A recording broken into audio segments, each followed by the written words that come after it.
Anybody got the stream open? I can. Well, I have the stream open. I'm right here. I can hold it up. Stand by.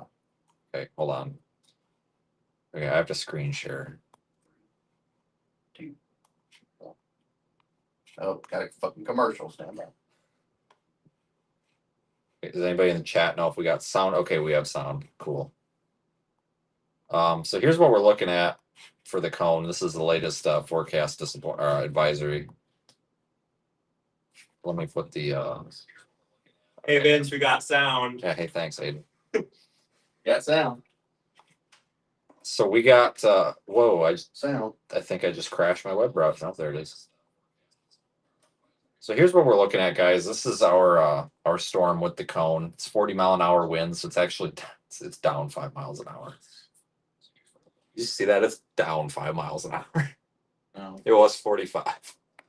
So anyway, we're at down to 40-mile-an-hour gusts. It was gusting to 45, but you know. Okay. So we're kind of planning right now, and I'm frozen. How is the sound? It's now it's unfrozen. Couldn't even get the commercial going. I think the internet.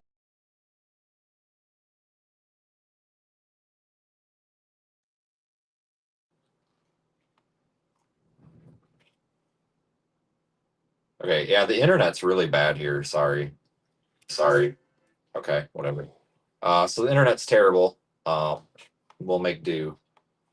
But we're kind of looking at a big surprise in the morning, I guess. We were talking just a minute ago about what we're going to do here for the actual deployment strategy, and this is kind of what we came up with, if I can remember how to do it. We're in this Atlanta area here, and it looks like it might be anywhere from Daytona Beach all the way to Charleston. If this thing makes landfall, some of these models are showing it, some of them aren't. The official NHC thing shows track takes it out to sea. Did you actually know they pulled the track back west? Yeah. And the I don't even know if you call this a cone anymore. It's a balloon. Yeah, somebody said earlier that they pulled back west. Good for them.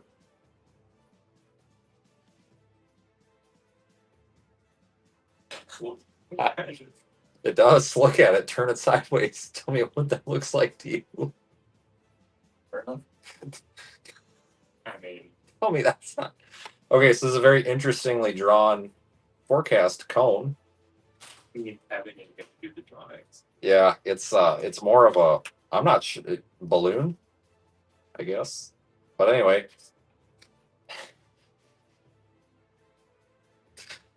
they definitely hauled that back west some, so I wouldn't be surprised if we do see anything from Jacksonville, Savannah up to Charleston, but I guess our strategy is probably going to be get up very, very early and just make sure we're not missing something, and then head maybe towards Savannah at some point, because it's once you get to Savannah, you've got I-95, so you can go north and south really, really easily, and I think that's going to be probably our best strategy because that gives us an out if we are wrong with anything. We can shoot north, shoot south, doesn't matter. There's a tropical storm watch that you can barely see, and it's these pink counties down here from like Daytona Beach all the way to Fort Pierce and Port St. Lucie, but it's only the coastal areas. So, you know, you measure inland like 10 miles, 15, 20 miles. So it's not even the entire full counties, but that's going to be potentially the area that sees those feeder bands kind of coming ashore. Maybe some embedded stronger winds as well. We'll look at models in a second. But what does interest me is that could be a backup plan. We could head down to Macon, Valdosta, Gainesville, go to Orlando, and then Palm Bay. Or we could always go over to Jacksonville and south on 95. But we could get down there if we had to. So this thing looks like a total wash, and it's not even going to affect anything in this like Bend region here. We could go down there and try to get some cameras, maybe in Daytona Beach, maybe Jacksonville. So we'll see how that goes. I don't even know if we're going to do this as a full deployment or not, because some of the model data conflicts. You know, some of it shows, hey, this actually is salvageable. Some of it says, hey, this is trash. If you looked at Hwarf, Let's call it one of them back. Okay. I think that's the first one. Because I think we have a new H Wharf. We have new 1800 developed. Okay. Hurricane. Yeah, so we have new H Wharf, whatever, Wharf. I don't know. Halves, Hmon, Hworth. Got 1800 developed. Good. So yeah, so here's H Wharf, guys. This is a hurricane model. It's like tuned for the hurricanes. And yeah, it wow, okay. This really, so what this does, look at this right here at like the 29th is Tuesday. So here it is Tuesday evening, and look at it. It's definitely well to the left. Here's the central area, and it's definitely well to the left of center. And I know we're only talking, what is that, maybe 30 miles, 30, 40 miles. But I mean, that can make a lot of difference out here. But what you want to notice here is this is kind of heavy with precip up here. And it's going to be just funneling all of that onshore flow, heavy rain, heavy wind into Lake Brunswick, Georgia, St. Mary's, Jacksonville, Florida, St. Augustine. It's possible that like Charleston, Savannah, all the way down to like St. Augustine, maybe that could be the flooding concern. Maybe some surge. I wouldn't be surprised if they extend these tropical storm watches all the way up the coast. Maybe a storm surge watch at some point. But it quickly gets pulled away, and that's because of Humberto. Yeah, Humberto is out there, and that's going to try to pull this thing to the east. Whether that actually happens or not is remain to be told, because look at this sharp 90-degree corner. I mean, holy smokes. I mean, that's cutting it close, guys. That's cutting it really close. But this really tucks up into this little bend area. And let me tell you, people, if this thing like stays a little bit west, kind of in the western part of this cone, it might be too late. It might be too far west to get pulled back east. And I don't have a lot of meteorology to back that up. But once this thing gets over land, if it landfalls, it's landfall. I mean, the job is done, so to speak. I mean, it might get pulled back west. The remnants might. But, it's also possible this gets pulled back east. And then the other storm moves off and it doesn't pull this anymore, and then this thing meanders back west. I'm not saying like a double hurricane landfall or anything, but the remnants of this thing might hang around for a while and be like a flooding risk. So this could be a problem. I want to see what Hmon says. That should be. I'm not super familiar with like Hmon. I've never actually really. I don't typically look at Hmon, but the Hmon says it's gonna not. What is it doing? I don't even know what that's doing. Hmon says it's going to go up here, get about 20 miles off the coast of Savannah, and then just go around in a loop-de-loop for 48 hours straight. That would be a worst case scenario, believe it or not, because that's going to flood this entire area. I mean, it's just going to be so much rain. That's going to be a serious problem. I'm going to pull up. Let's see here. This is the 18Z, so I can copy link. Maybe not. Okay, is there anything? No, there's not. Shoot, hold on a second, guys. I got to open a new window. I'm going to show you guys the new. What is this thing? There we go. Okay. So that right there, that one is. Jesus. This is H Wharf. So this is just the tropical tidbits version. So this is a little bit zoomed in. This is basically right in line with the Georgia-Florida border. That's what we were looking at on Radar Omega a second ago. That's actually promising. Hmon we looked at. Here's HAFS, which is just like a newer hurricane model. And there it is.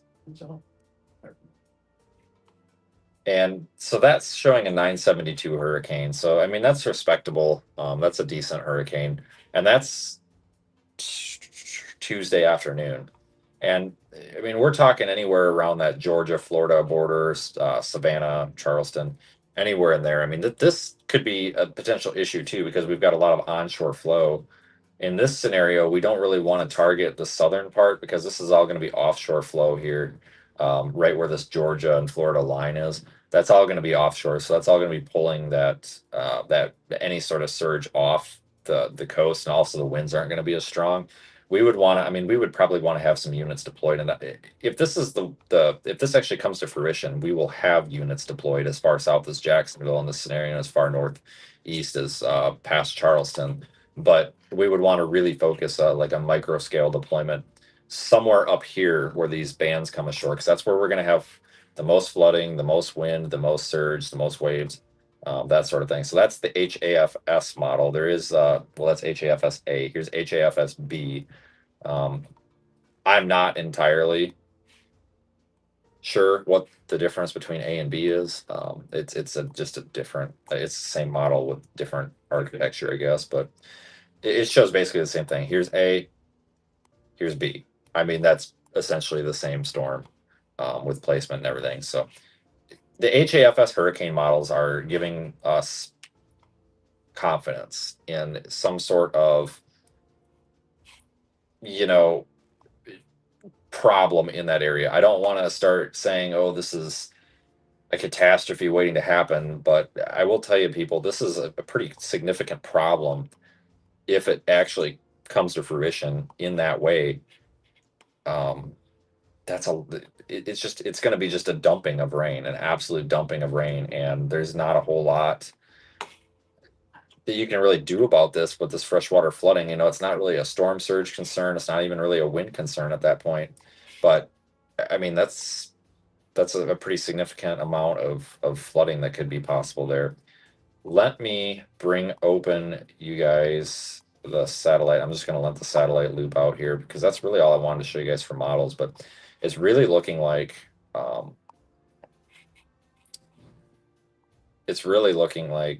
what is this doing? Hello. Okay. So it's really looking like we're going to have a deployment of some sort, probably in the Jacksonville, Florida to Charleston, South Carolina ish area. Pretty confident on that. I don't know if we're going to be focusing on a hurricane or if we're going to be focusing on just flooding. And we're going to have the decision to make in the morning of if we're actually going to make this a full scale deployment, how many resources we want to deploy, things like that. Because something like this, we're not talking a full blown hurricane here. And honestly, there's a potential, folks, if this does track farther east, it could kind of be a wash for what we're doing. And we don't want to necessarily commit everything to it. So we will definitely be reevaluating this in the morning because I'm not entirely sure what to think. But like, this is going to be one of those things where I'm probably going to be waking up at like 1 o'clock and looking at models just to be sure here. You're in St. Augustine, and it appears you get nothing of any consequence. I would actually argue that St. Augustine could potentially be a significant problem area. The Jacksonville, Florida, the St. Augustine area.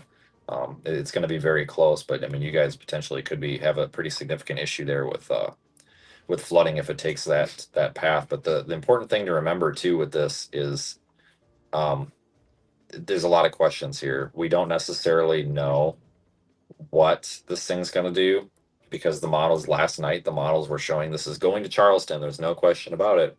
And now today they're just like, huh, just kidding. It's going to go out in the middle of nowhere. So there's going to be some sort of problem with this. I just don't know what the problem is. They should send out a hurricane hunter plane. They did at some point. I don't know. Wasn't there a problem with that where like people were complaining we didn't have a aircraft? I fell asleep. Okay. Since I've been driving all day. Okay. All right. Got it. Moving on. Now, Twitter was blowing up today where they were complaining that we didn't have an airplane in the Category 5 because they were in the tropical depression that's actually going to hit us. Fair enough. So the weenies were complaining. That's for record books. Yeah, basically. Let's see here.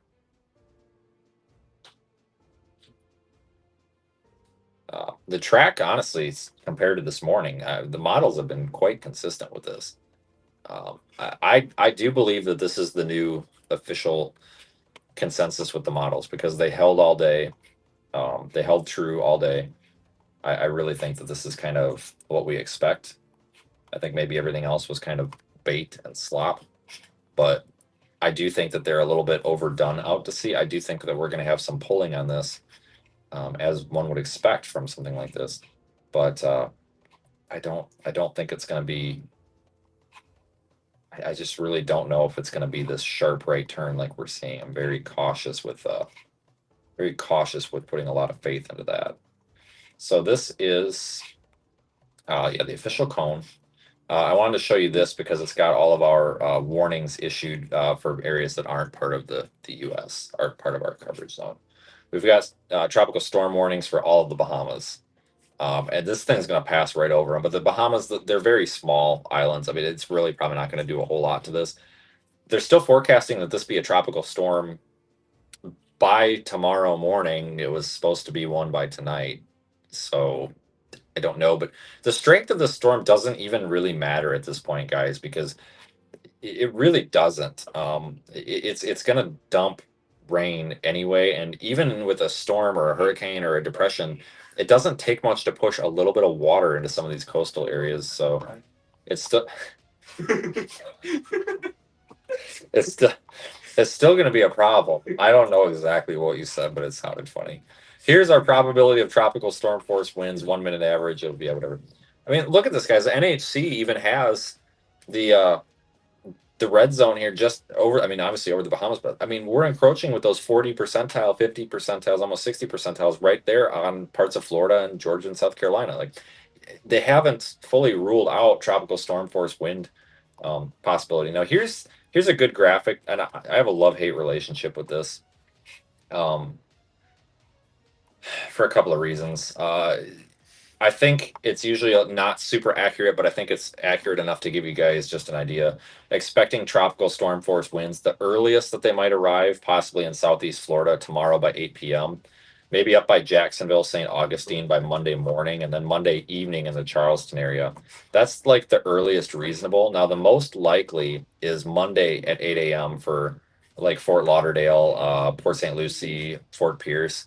And then St. Augustine, Jacksonville, we're looking at like Monday evening, and then Tuesday morning for like Charleston, maybe even the Savannah area.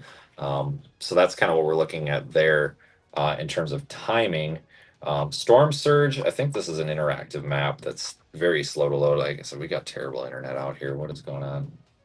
This is trash. Okay.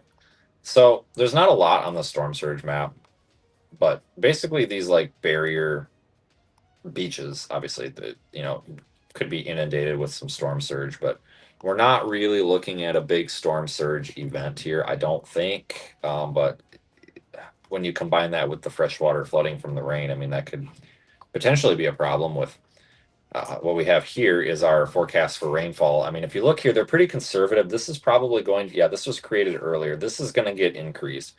Orlando to Jacksonville, maybe up to 4 inches, 2 to 4 inches, 2 to 6 inches from Savannah to Wilmington. But this is going to increase most likely with some forecast confidence. But I mean, we could be getting several inches of rain, especially in the low country there in South Carolina. Savannah to Charleston floods horribly. We've covered many flooding events out there, and that is going to be a serious problem if that actually happens, like a really serious problem.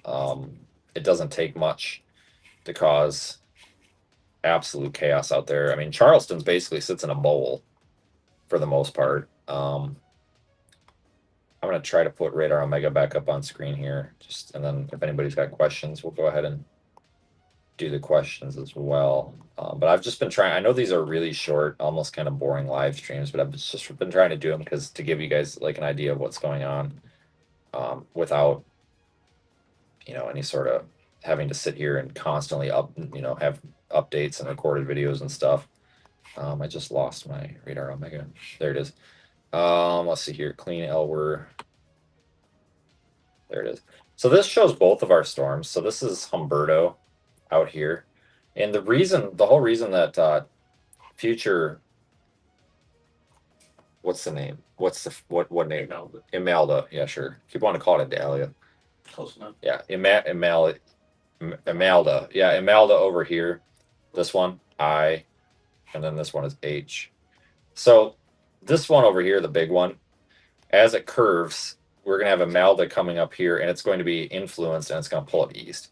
So some scenarios here that could cause this situation, this big curve, to not happen would be if for some reason the larger storm weakens and has less pull on the smaller one. I don't think that's going to happen. You can see it's forecast to say category 5, category 4, and then category 3 west of Bermuda when it's really influencing this thing. Where is the center of Humberto at compared to the track? Good To the question. right, that's pretty good. It's 4 miles off track. Yeah. Might have to complain about it on Twitter. Should have had a hurricane hunter out there. We would have known. How dare they be busy with the storm that's actually going to bother us? But yeah, this is a healthy looking storm, guys. I mean, look at this thing. Yeah, we should be out there, but we would need a barge. Don't have that. I'm gonna try to load the loop, but the internet sucks.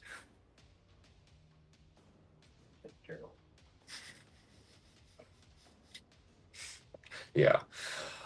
This thing's gonna stay significant, a significant storm all the way up until, oh my God, into October. I mean, this thing's gonna be a significant hurricane all the way out into the Atlantic, like way up there. But here's how the storm looks right now, just with the loop, and you can see a really classic hurricane shape there. That's impressive. That's a very nice vented storm. If that thing was coming to the U.S., we would be in for some big trouble. That has looks reminiscent of like Michael and Ian and Laura and Ida. I mean, that's a big deal right there. Now ours, this is just a convective blob. It's all this crap down here. It's not going to look like this one, but it's going to look more organized. It'll be a little bit lopsided. There's some dry air. It's also later in the year. Typically, they're a little bit lopsided looking, where the western and the southwestern side of them look a little bit dry and empty and lopsided. But is what it is. We're not looking at like a crazy mature hurricane here, but we should get something fairly respectable out of this. We, at the latest, we should have a hurricane by Tuesday. I'm thinking maybe Monday, give or take. But if this thing stays farther off track, or for some reason weakens, like if it goes something like this and stays to the east of that track, it's going to have a little bit less eastern pull on this. Now, I'm not saying that would totally guarantee a direct landfall of the storm. Remember, the landfall is just the center point. The storm is larger than the cone, so we're still going to have the impacts outside of the cone and off of the center tracks. Just because the cone doesn't include you doesn't mean you're not going to get impacts. The cone is not the impact zone. It's just a margin of error that's been drawn around the forecast track. The cone is where literally the center of the storm could go anywhere in the cone. What if the center of the storm goes up the western side of the cone? That's putting a tropical storm or a hurricane in North Florida. So the point of this is, like, you're not out of the woods yet. This thing can track anywhere in the cone, as could Humberto out here. If Humberto tracks farther to its eastern edge of the cone, it could have less pull, and maybe this thing will develop a little bit farther west, and we might have more of a concern for landfall, which was kind of the initial plan, up until this morning, because Humberto wasn't supposed to be as strong, and this was supposed to develop quicker and kind of not clash with it. So I'm really thinking that this definitely is going to favor kind of an out to sea track at this point, but it's not fair to call this like a fish storm or say that it's for sure going out to sea, because we're going to have impacts with this. I just don't know exactly where and what. And honestly, anybody that tells you that they do is probably not. They don't. It's very up in the air right now. I mean, there's just no good way to look at this. Yes, exactly. The Weather Channel extreme rapid intensification. They created their own terms. Yeah, so not only are they naming the winter storms, but now it's rapid intensification and then extreme rapid intensification. Rapidly rapid intense. Yeah. Where'd you park? Right next to you guys. Well, that's what we got. That's our update. So we don't really have an update. We're sitting here trying to figure this out. Lots. I mean, we've been doing a lot of work, but we're kind of just sitting. I mean, we're not sitting, but we're here waiting to figure out what's going on. So we are right now, but we're gonna leave probably tomorrow. But it's gonna be the big decision to make in the morning is gonna be: are we abandoning ship and just gonna say screw it? We're gonna go to the tropical storm watch and deploy there, not looking super likely, or are we going to say, all right, let's think about committing and go to Savannah? So that's kind of the deployment strategy. Get on I-95, basically. That's it. Basically. You got anything? No, as it sits right now, tomorrow being Sunday, our best option may be to go as far east as possible and then get on the north south option. If we're looking at a Tuesday landfall. Yeah. Oh, jeez, I don't fit.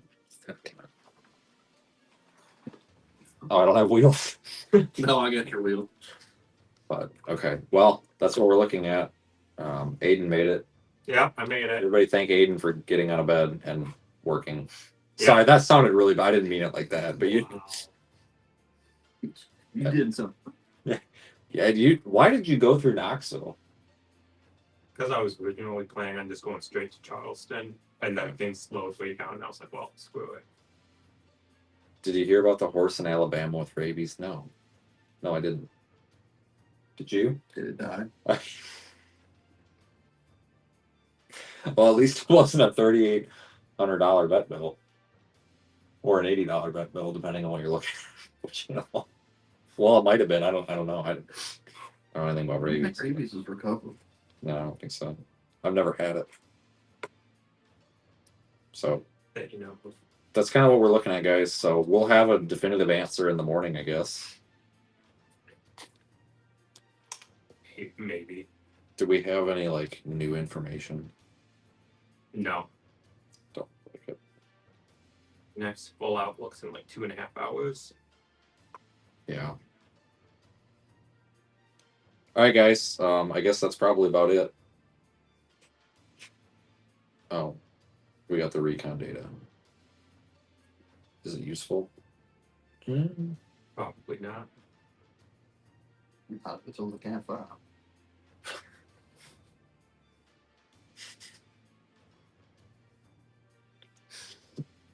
So I'm sorry. Max winds. Oh, well, okay. Max winds are still at 48 knots. So I mean, it's not like it's. For what is that? 55. I don't know, but I know that it's not a smaller number than it was before. So, I mean, because like looking at it, it's got It's got convection south of the center. Like not, it doesn't even look like it's associated with the damn storm because the storm's way up here. It's still south of the Bahamas, isn't it? This is the storm. Yeah, that's the storm. I don't know what the hell that's just loosely organized blob. But I swear to God, if there's the other potential with this, and I don't think it's likely, but what if this just slows down so bad that frickin' Humberto just takes off and doesn't even bother? Or just never forms into a Oh, problem. Oh God, you remember like that other one? Yeah. Can't go to bed at 90% and wake up at a 20%. Okay, so here's the recon data. That happens. 4 or 5 weeks. Yeah, so it looks like there's not like a super defined center.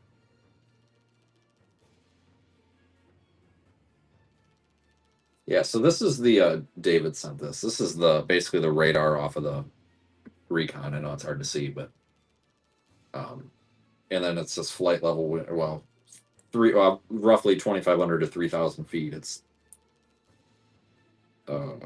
where did 48 knots. Doppler indicated winds at 700 millibars, 35 knots. This is this thing's not dying. I thought it was dying. Not gonna lie. So this doesn't look too bad. But it's gonna take some time to get together. Yeah, 55. Yeah, it is 55 mile an hour. 48 knots. Patient. Just call 9. Yeah. All right, guys. Well, that's probably about it. But thanks for being here. I'll have an update in the morning again.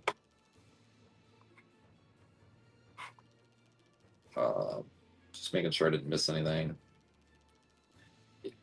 Yeah, the storm has been inconsistent. It's been ridiculous. Honestly.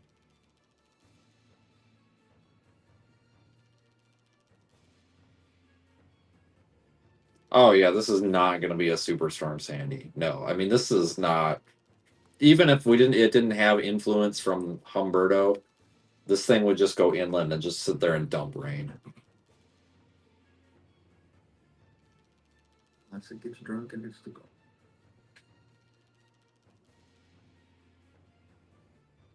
It's not driving an Altima.